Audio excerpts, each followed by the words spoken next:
Hi everyone, I'm Heather Castillo. Welcome to my Dance in History QOLT rubric assessment. This was my first online course, and some of what I will be telling you today has more to do with what I plan to do next time. It was an amazing learning curve, and so if you are debating taking a class online, I highly suggest it. It was really informative for my teaching process.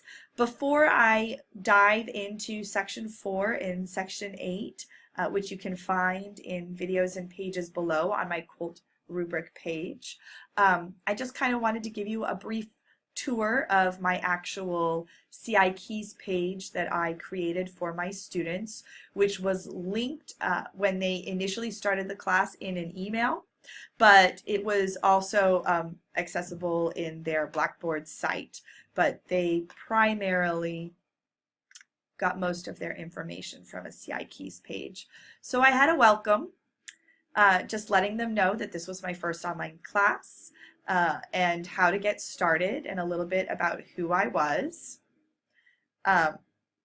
They had a place where they could access the modules for each week. So this is the last week of school, so they're in module 6.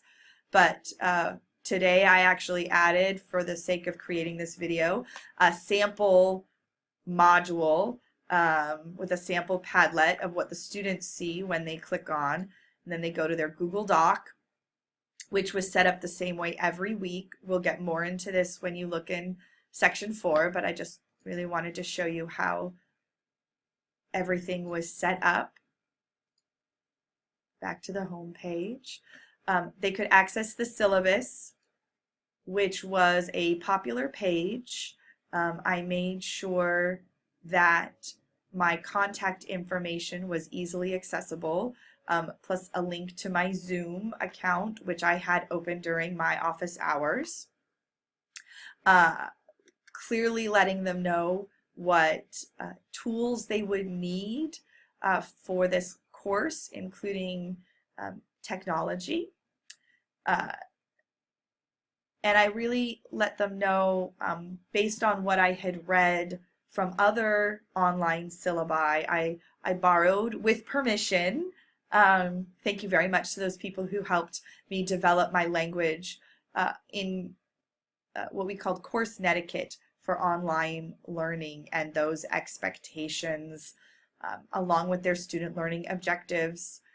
Principles of learning that I have also borrowed and developed over time.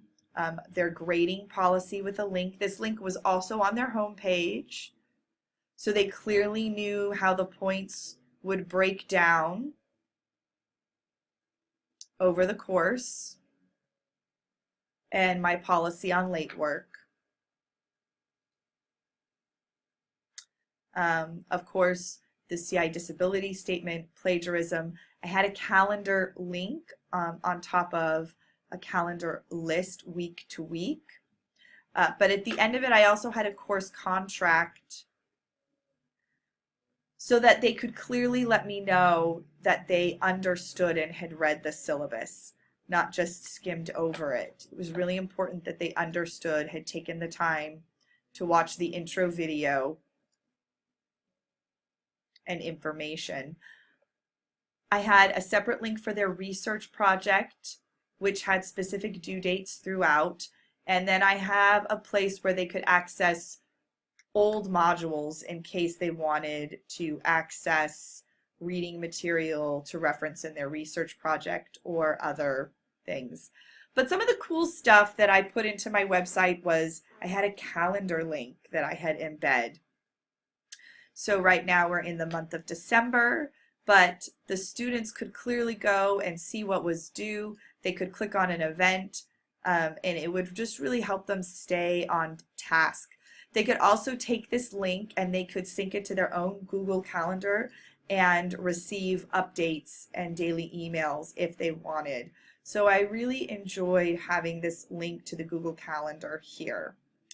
Another really exciting feature, one student told me that she actually bookmarked this specific page, and which was great, is on their cell phone anytime they wanted to call me. If they hit this, it doesn't happen because we're on a computer, but it would actually just call my office line.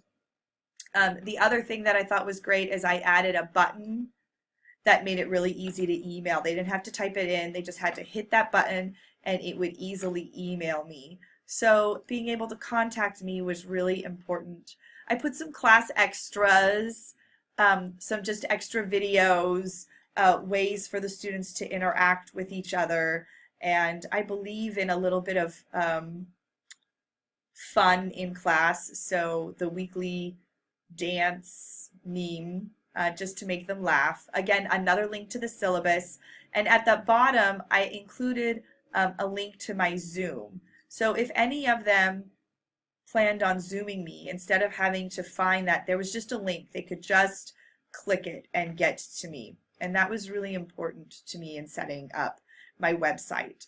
And so that is just some of the basics of what I set up and how to navigate the course. And so I will see you in a minute in section 4 as I show you how I applied student interaction and community to my dance in history course.